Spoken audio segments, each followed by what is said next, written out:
Well, democracy doesn't work. They want to get to where they can control us. Freedom is very important to us here. Amidst Oregon's vast, tranquil beauty, there's trouble brewing, a state that's tearing itself apart. On one side of the divide, rural conservative communities that hark back to a different era. That's what America started out as and what it should be. On the other side, liberals in the cities push a progressive agenda. It's pretty open, it's pretty free. People grow weed at their house. I've never been someplace where I could just feel such at home.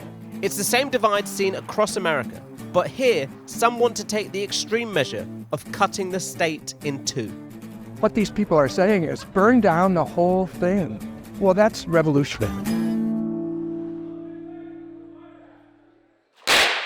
Here at the Cowboy Fast Draw State Championship in Prineville, Crook County, competitors line up in pairs. The cowboy who draws their gun the fastest wins the day. Shooter, long line, shooter, set. It's a fair fight, but they say that's not the case when it comes to politics in Oregon. You know, the bigger cities that have the most votes and everything that are trying to dictate everything, to the people, it makes it hard, when you're in the smaller communities like that. You don't really have a voice anymore. It's people that think that livestock is bad, that cutting timber is bad, that farming is bad.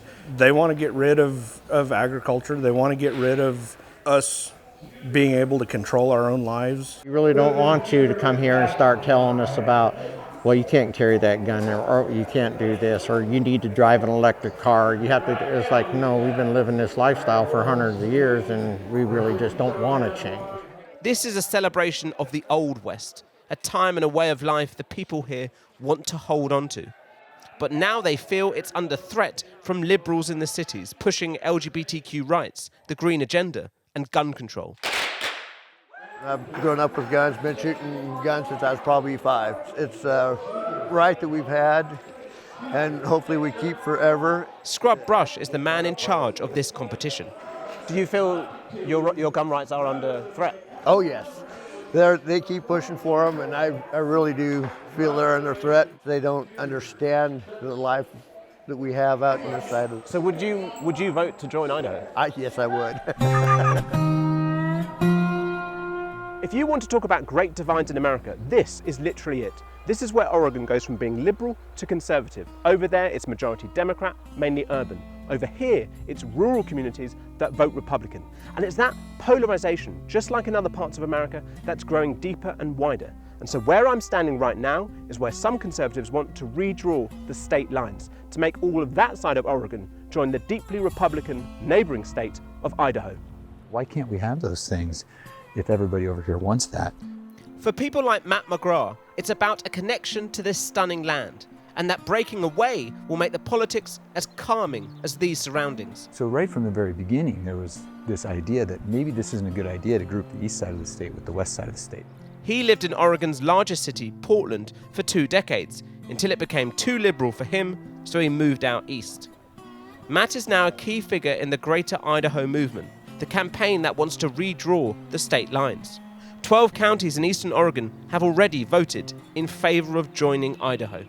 On almost every issue, we're so far apart. It's difficult to find compromise because we want polar opposite things for our communities. But isn't the concern that you just have an America where it's red states, blue states, red states, blue states, and nothing changes and everyone's siloed? And it just gets more and more divided. So what you're saying is that we shouldn't divide up a state like Oregon, which has 2 very different groups of people with very different value sets. We shouldn't divide that up because that will cause things to be more polarized. But if you leave these people together, it's not going to change how polarized those groups get. What we're saying is, if you continue to force people that want polar opposite things for their society together, and you make it a team sport, tug of war, we're going to get in charge and force our way on you, or you get in charge and force your way on us, that is not a productive or healthy way to run a society. And barely an hour away to the west,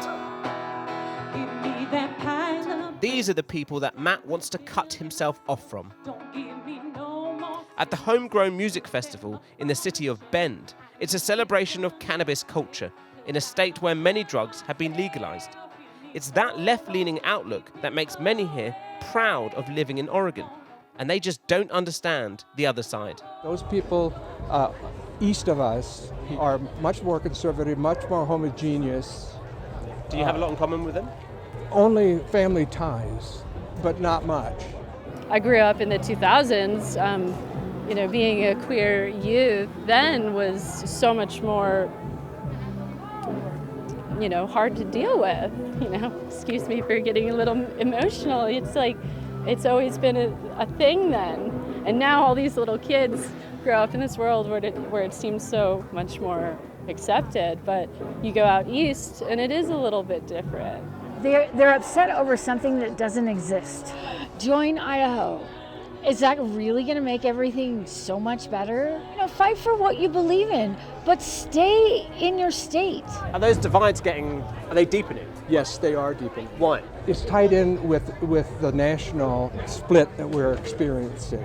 There's a lot of people feeling really frustrated because they feel left out and they don't know where to go with that. Back across the east-west divide, in conservative Crook County, liberals are few and far between. But there are some who don't want their state to be divided. And for some reason, they think they speak for all of us. They don't.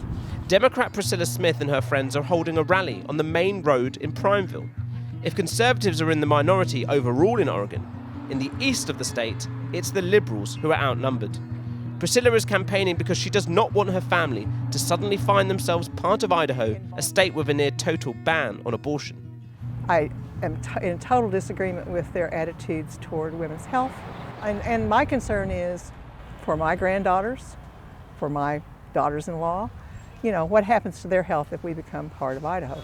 So when you hear the other side say, Oregon doesn't really speak for them anymore, do you understand that? I do understand that they feel like they're not being heard, but I'm not sure how they are trying to get their message out, except to say, I'm mad, I want to leave. If they really want to achieve change, they could work within the government we have to make their voices heard without, threatening to burn the house down. Listening is an art, and it has to work both ways. This tension... And listening is what she did. Priscilla went along to a Q&A held by Matt in Prineville, ahead of a vote later in May. This is a big deal. We're voting to send a message to Salem. And talking she did too. Have a real angst about with Idaho is their position on LGBTQ. I have a grandchild who's trans. How is their life going to be affected? Most people don't want gender confusion for our kids. We don't want teachers and adults and doctors telling our kids that they can be whatever gender they want to be. It's culture wars at the local level. The two sides share something in common. Both think they're in the right, and both don't like being told what to do. No more, we're not doing that. A rural-urban division playing out all across the Union, with no signs of it calming down as the country approaches yet another decisive presidential election.